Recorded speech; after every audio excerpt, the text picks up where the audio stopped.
Efésios capítulo 2, do versículo 4 ao 7, diz assim: Mas Deus, que é riquíssimo em misericórdia, pelo seu muito amor com que nos amou, estando nós ainda mortos em nossas ofensas, nos vivificou juntamente com Cristo, pela graça sois salvos, e nos ressuscitou juntamente com Ele e nos fez assentar nos lugares celestiais em Cristo, para mostrar nos séculos vindouros as abundantes riquezas da sua graça, pela sua benignidade para conosco em Cristo Jesus. E oremos. Amado Pai, abençoe agora a leitura da Tua palavra, que o Senhor nos dê poder para ouvir e a mim para pregar, eu te peço em nome de Jesus.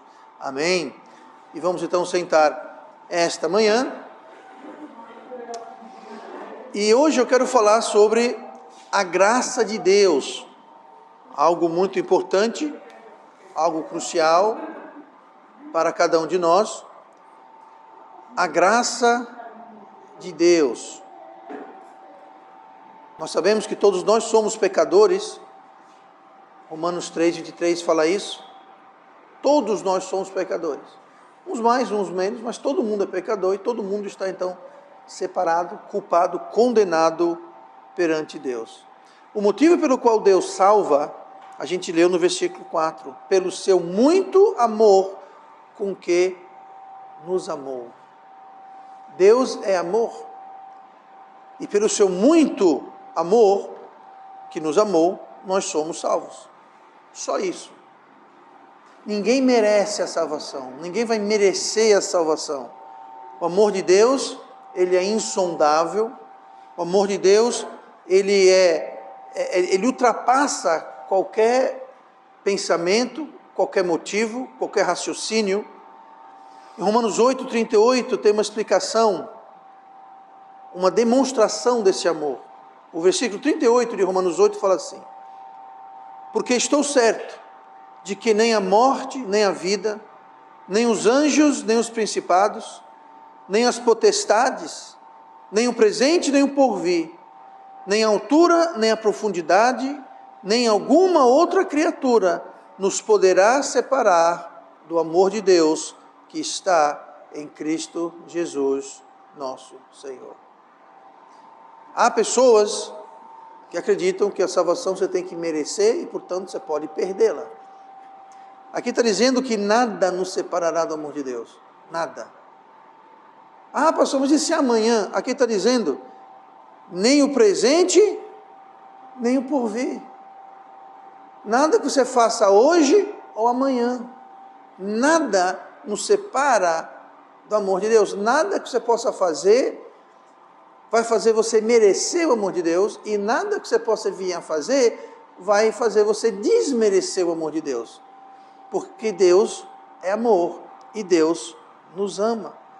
O amor de Deus nos dá salvação completa, eterna e gratuita. É gratuita para a gente, não é gratuita para Deus. Custou o sangue do seu filho, mas para nós ela é gratuita. Eu quero hoje, olhando para o tema a graça de Deus, eu quero ver alguns exemplos deste amor, desta graça.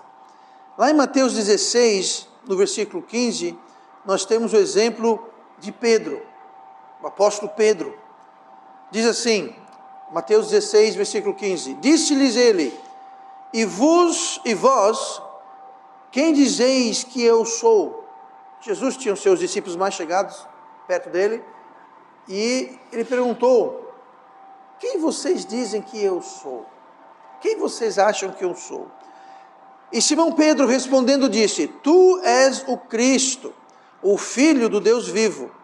E Jesus respondendo disse-lhe, Bem-aventurado és tu, Simão Barjonas, porque tu não revelou a carne e o sangue, mas meu Pai que está nos céus.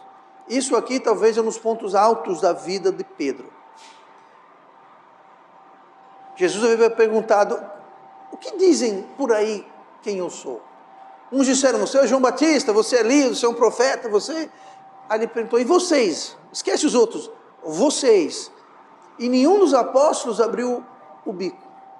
Apenas Pedro que falou, tu és filho do Deus Altíssimo. Jesus falou, bem-aventurado és. Porque isso não foi ideia sua, não foi alguém que te contou, mas foi o nosso Pai, vosso Pai que está no céu, que revelou, que mostrou isso para você. Tu és o Cristo, o Filho do Deus vivo. Acontece que nem sempre Pedro falava coisas que eram elogiadas por Jesus. Nem sempre a boca de Pedro pronunciava coisas tão bem afortunadas como essa. Lá em Mateus 18, ou seja, não muito tempo depois disso, a gente leu Mateus 16, 2 capítulos adiante. Então Pedro, aproximando-se dele, disse: Senhor, até quantas vezes pecará meu irmão contra mim e eu lhe perdoarei? Até 7? E Jesus falou: que 7, Pedro? Até 70 vezes 7.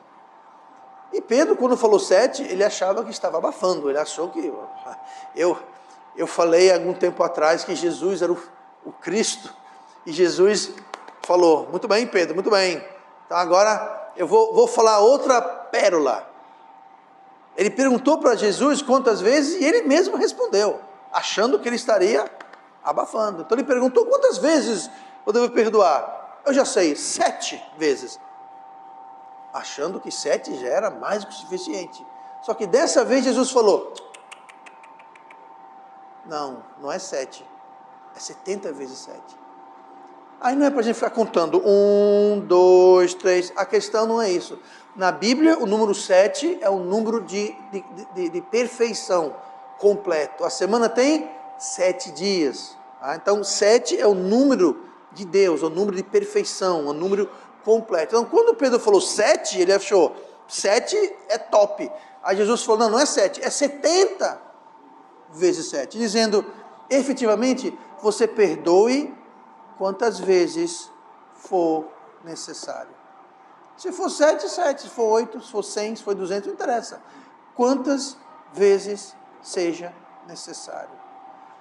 Em Mateus 16, isso aqui é bem parte de quando Pedro falou a grande pérola dele, né?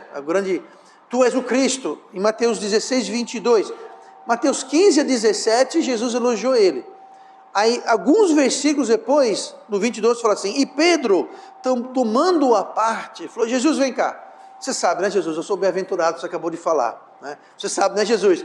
O meu Pai Celestial revelou para mim. Então, vem cá, Jesus, deixa eu esclarecer você um pouquinho. Aí ele falou assim: e Pedro, tomando-o à parte, começou a repreendê-lo.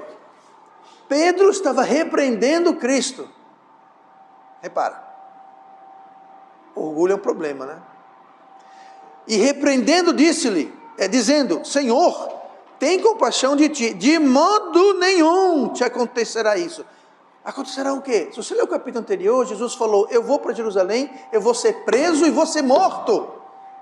Aí Pedro falou: não, você está enganado, Jesus, deixa eu esclarecer melhor para você. E ele falou: não, de modo algum, isso não vai acontecer com você.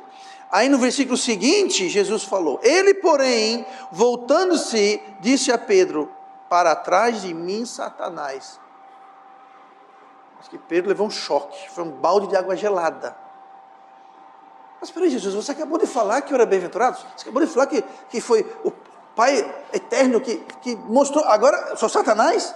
Pois é, e continua: para trás de mim, Satanás, que me serves de escândalo, porque não compreendes as coisas que são de Deus, mas só as que são dos homens.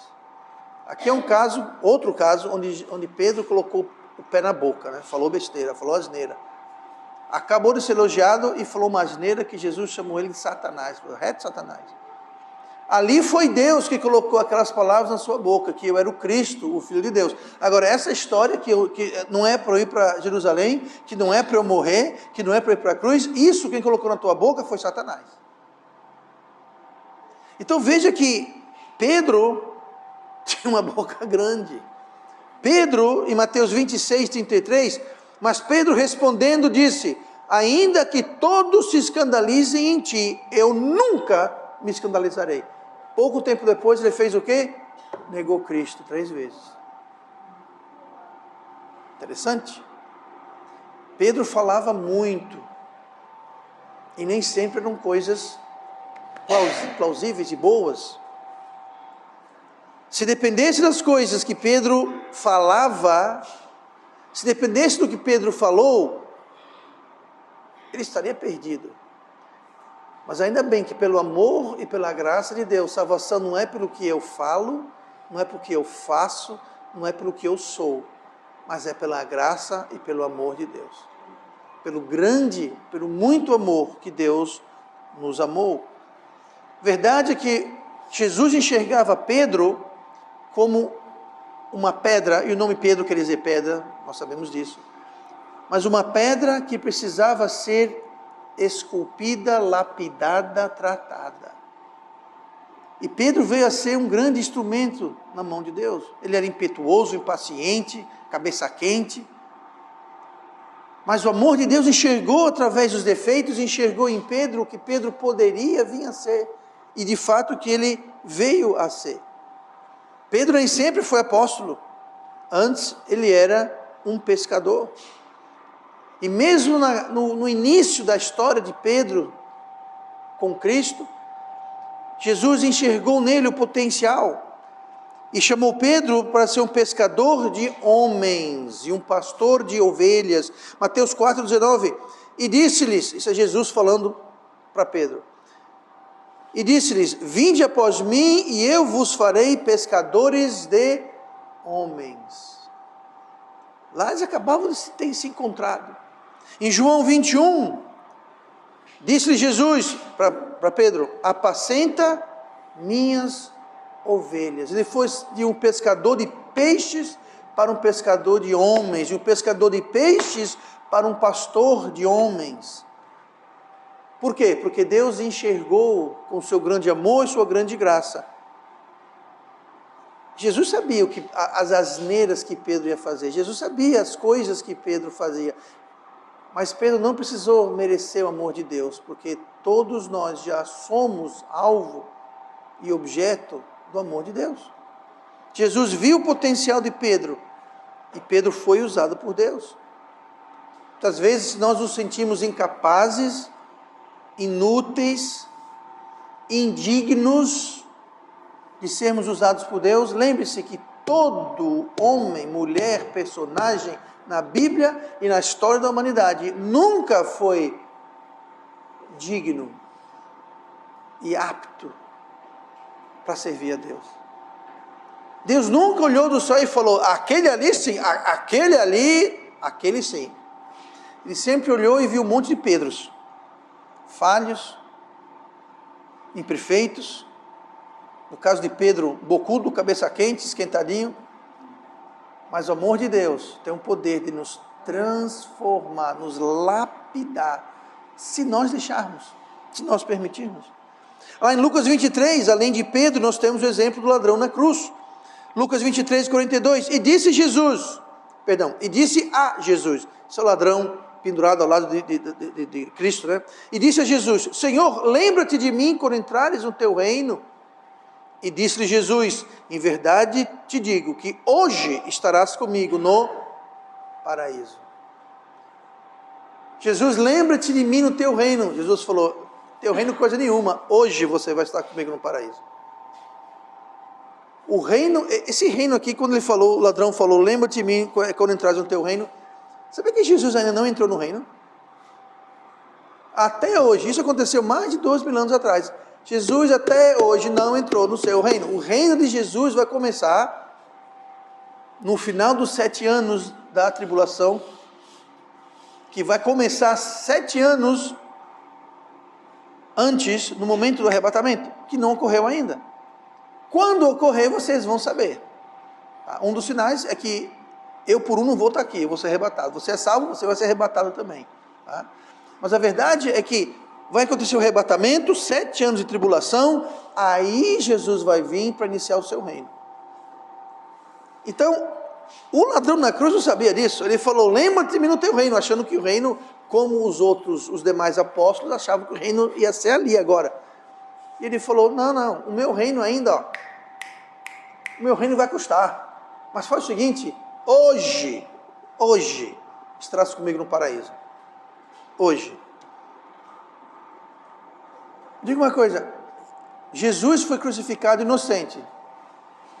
Mas aquele ladrão, ele não foi crucificado inocente. Ele era um criminoso condenado. Ele foi condenado. Não sabemos qual o crime dele, mas ele era um criminoso condenado. Ele era culpado. Ele, dentro da justiça da época, merecia aquilo. Não foi que ele foi lixado. Não, houve o processo, o julgamento, ele foi condenado. Coisa boa não foi, porque ele foi condenado à morte, né? Então não foi roubar galinha, digamos assim, tá? Não sabemos se foi um caso de morte, não sabemos. Mas ele foi condenado. Então ele não merecia, se dependesse de nós, se dependesse dele, ele não seria salvo, ele não estaria com Jesus no paraíso. E nem ele podia fazer mais nada, ele estava ali há poucos, não eram nem horas, talvez minutos antes da morte. Por ser um sábado cerimonial, não era o sábado que vem depois da sexta, na realidade ali era uma quarta-feira, mas era um sábado cerimonial do judeu. O judeu tinha os sábados entre sexta e domingo, mas também tinha 7 sábados cerimoniais, e esse caía na quarta-feira. Então, como era um sábado cerimonial, ele foi crucificado à tarde e não podiam esperar, porque crucificação era uma morte lenta, demorava dias para o crucificado morrer. Jesus morreu rápido porque ele foi brutalmente surrado, espancado, torturado. Ele foi crucificado e morreu na cruz. Os outros ladrões não foram surrados, talvez foram surrados, não tanto quanto Cristo. E a crucificação, você ficava pendurado e você morria basicamente de exaustão e asfixiação, porque você não conseguia respirar direito após, mas demorava dias. Tanto que, isso é a história, eles disseram: estamos com pressa, e quebraram as pernas dos ladrões. Por quê? Com a perna quebrada, eles não podiam se levantar para respirar, então eles morreram logo. Quando foram quebrar as pernas de Cristo, esse aqui já morreu. E isso é o cumprimento de uma profecia que dizia que o Messias, Cristo, não teria nenhum osso do seu corpo quebrado. E de fato não teve. Mas a verdade é que aqueles criminosos estavam a poucos minutos, algumas horas no máximo, de ter suas pernas quebradas e, portanto, morrer. Ele não ia descer daquela cruz para fazer nada. Ele não ia descer daquela cruz para ser membro dessa ou aquela igreja. Ele não ia descer da cruz para ser batizado, tomar a ceia, dizimar, nada. Ele não ia fazer nada. Ele não tinha mais nada a fazer. Ele estava literalmente na porta da morte, após uma vida de crime pelo qual ele foi condenado, estava sendo crucificado. E Jesus falou: hoje estarás comigo no paraíso. Sabe o que é isso? É o amor de Deus. Esse ladrão não fez nada e nem precisou fazer nada para ser merecedor do amor de Deus. Mas mesmo assim, Jesus o salvou, porque viu nele algo que ninguém enxergava. O que ele viu, pastor? Eu não sei exatamente o que ele viu, mas eu sei o que ele falou. Ele virou para Cristo e disse: Senhor, lembra-te de mim quando entrares no teu reino. Ele olhou para Cristo e falou: eu já ouvi falar de você. Você é o Messias, você é Deus. O outro ladrão, qual foi a atitude dele? Se você é Deus, se você é o Cristo, desça daí, se livre e aproveite e me livra também. Já o outro falou não, disse: eu mereço estar aqui. Eu mereço estar aqui. Mas você, Senhor, quando ele chamou de Senhor, ele estava afirmando que ele cria que ali do lado dele estava o Messias, o Cristo, o ungido, o Cordeiro de Deus. Ninguém mais viu aquilo. É engraçado, nós sabemos disso, mas a maioria da multidão ali, a grande maioria, sequer escutou isso. Alguém escutou porque escreveu, né? Obviamente, alguém escutou. Nós sabemos que Lucas escutou, João escutou, ou seja, os mais próximos escutaram, mas a grande maioria já vai tarde, criminoso. É o que você merece, bandido. Mas Jesus não. Jesus falou: hoje estarás comigo no paraíso. É o amor de Deus. Não é isso É isso que Deus quer. Deus quer que todo mundo vá para o paraíso. 1 Timóteo 2,3 fala assim: porque isso é bom e agradável diante de Deus, nosso Salvador, que quer que todos os homens se salvem e venham ao conhecimento da verdade. A vontade de Deus, o que Deus quer, é que todo mundo venha conhecer a verdade e seja salvo. É o que Deus quer. Ah não, pastor, tem a predestinação. Deus escolheu uns. A predestinação é uma doutrina que vem do inferno. Diz que Deus escolheu uns para o céu, escolheu outros para o inferno. E quem Deus escolheu para o inferno, não tem como não ir, porque Deus basicamente condenou eles para lá. E quem Deus escolheu não ir para o inferno, não vai para o céu, acabou-se. Deus quer que todos sejam salvos. Todos. Inclusive o ladrão na cruz. Inclusive as pessoas que nós olhamos e dizemos: esse daí não vale nada. Para Deus vale. Para Deus vale. Lucas 23, versículo 43. E disse-lhe Jesus: em verdade te digo que hoje estarás comigo no paraíso. Hoje. Ele não fez nada. Não ia fazer nada. Último exemplo, Atos 9, versículo 5, nós temos o apóstolo Paulo. Apóstolo Paulo, o grande apóstolo Paulo. Nem sempre ele foi Paulo, ele foi Saulo. Versículo 5 de Atos 9. E ele disse, isso aqui é Paulo falando para Cristo: quem é, Senhor? Paulo viu aquela luz, caiu no cavalo e falou: quem é, Senhor? Mesma palavra usada pelo ladrão na cruz. Lembras de mim, Senhor? Quando Paulo falou Senhor, ele estava reconhecendo que ali era Deus. Quem é, Senhor? E disse o Senhor: eu sou Jesus, a quem tu persegues. Duro é para ti recalcitrar contra os aguilhões.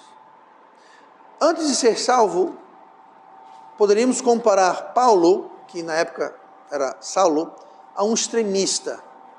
Ele perseguia, prendia e matava crentes. Era a profissão dele, era o que ele fazia. Era o que lhe ocupava as intenções, o pensamento, perseguir crentes, inocentes, que nunca fizeram nada de errado a não ser crer em Cristo. Assim como hoje é o caso em muitos países. Existem muitos países muçulmanos, da religião muçulmana, hindus, sikh, budistas, etc., onde é crime ser cristão. É crime. Pessoas são presas, mortas, e ninguém faz nada. Você chama a polícia, nem quando morrer chama para a gente pegar o que restou. Assim mesmo. Hoje, nesse país, nesse mundo que vivemos, no Brasil não tem isso, mas existe em muitos lugares do mundo. Pois bem, Paulo era uma dessas pessoas. Aquilo que Paulo praticava antes da sua conversão era desprezível e abominável para Deus. E mesmo assim, Deus o chamou para ser o apóstolo da graça. Por quê? Pela grande graça que foi mostrada a Paulo.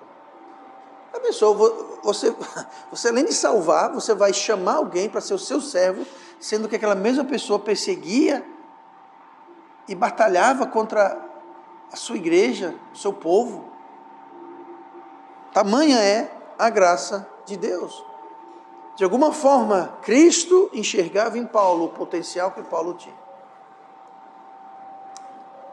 Deixa eu terminar com isso essa manhã. E você? E eu? Hebreus 10, versículo 29, diz: de quanto maior castigo cuidais vós, será julgado merecedor aquele que pisar o Filho de Deus, de sorte que assim como a igreja, o Filho de Deus, e tiver por profano o sangue da aliança com que foi santificado, e fizer agravo ao Espírito da graça. Aqui Deus está dizendo quão maior o castigo vai ser, e vamos merecer, se nós pisarmos o Filho de Deus e o seu sangue, fazendo agravo ao Espírito Santo. O que é fazer agravo ao Espírito Santo? É você entristecer, você contrariar o Espírito Santo, você extinguir o Espírito Santo. E quando a pessoa que é salva, que tem o Espírito Santo, faz agravo a Deus, faz agravo ao Espírito Santo, fala aqui que profana o sangue. Como é que você profana o sangue?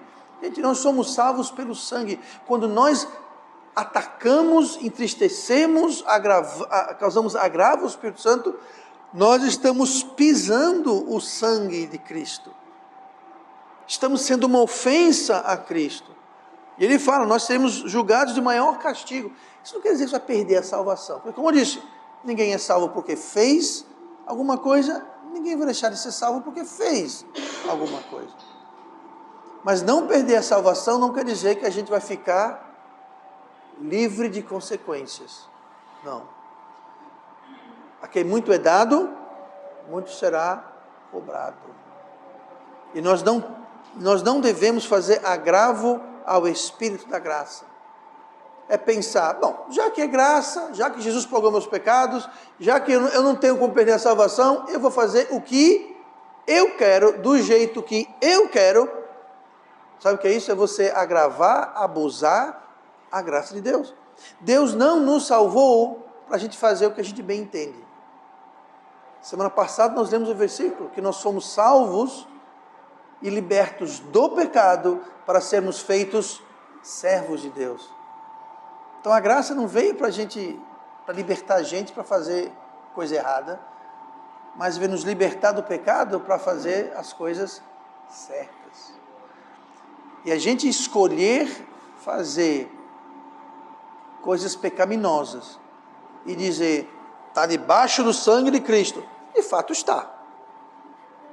Mas usar isso como desculpa para para pecar, isso é pisar o sangue de Cristo.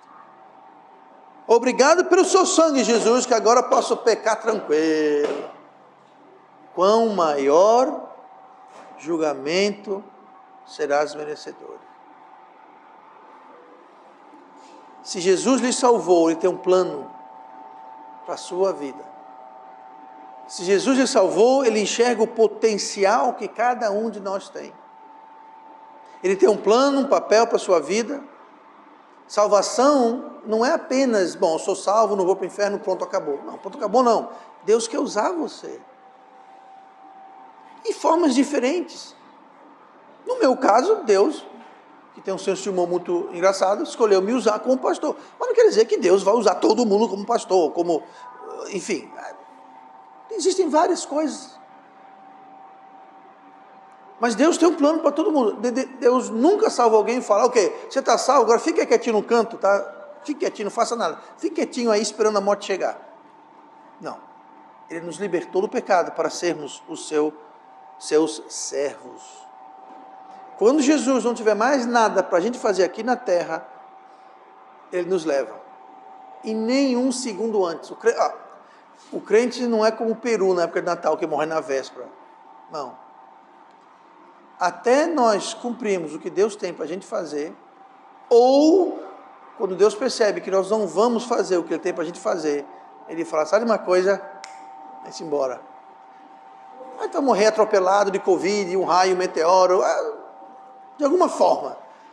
Mas até Deus olhar para você e ver o potencial que você tem, pode vir Covid, pode vir terremoto, pode vir guerra, pode vir meteoro, pode vir leão, cobra, girafa, elefante, venha o que for. Estamos guardados. Porque Deus vê o potencial. Agora, se a gente abusar disso, Deus fala, isso é um agravo à minha graça. E seremos julgados aqui, maior castigo vos será julgado merecedor. Eu não quero isso. Eu não quero isso. Não querer alcançar o nosso potencial, o potencial que Cristo enxerga em nós, é um agravo ao Espírito da graça.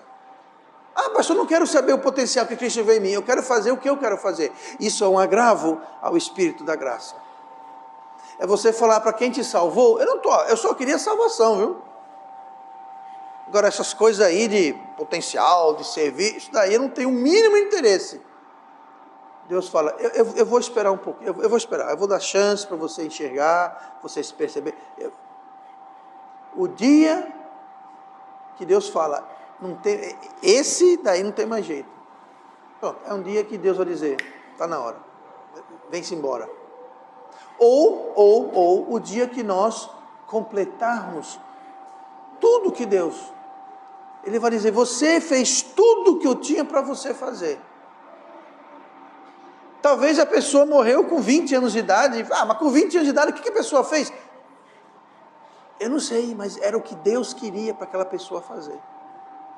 Tem aquela parábola que Jesus contou tinha um fazendeiro, contratou alguém de manhã e contratou outros no meio-dia, de tarde e alguns no finalzinho da tarde. Na hora de receber o salário, todo mundo recebeu igual. Quem foi contratado de manhã falou, mas que absurdo é esse? Eu estou aqui desde as 6 da manhã, ele chegou faz meia hora, vai receber o mesmo que eu? Jesus falou, não é meu dinheiro, não é minha obra, eu não sou o patrão, eu pago o que eu quiser para quem eu quiser, e eu quero pagar esse que trabalhou meia hora, o mesmo que você que trabalhou o dia inteiro. Em outras palavras, eu só queria que ele trabalhasse meia hora, eu só queria que ele colhesse isso. Por quê? Porque eu queria. Por isso que eu contratei ele já no final do dia. Eu só queria que ele fizesse isso. Você, eu queria que fizesse isso. Então, para aquele senhor, ambos cumpriram o dever.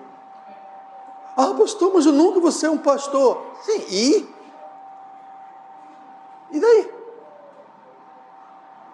Não interessa o que você faz, interessa se o que você fez, o que Deus tinha para você fazer. Digo e repito, não é o que você faz que é importante, é quem manda você fazer que é importante. Jesus falou, aquele que der um copo d'água para um profeta, receberá galardão de profeta. Mas se Deus chamou você para ser um profeta, e você, só quero dar água, aí você não tem galardão de profeta. Vocês estão entendendo? Não é o que você faz, é quem nos chama. E quando nós nos negamos a fazer aquilo para o que Deus nos chamou, seja lá o que for, grande ou pequeno, aquilo é um agravo ao Espírito da graça. E nós seremos julgados merecedores de maior julgamento, pelo maior agravo e afronta. Então vamos ter cuidado para não abusarmos da graça e do amor de Deus, porque nós vamos ter que prestar contas.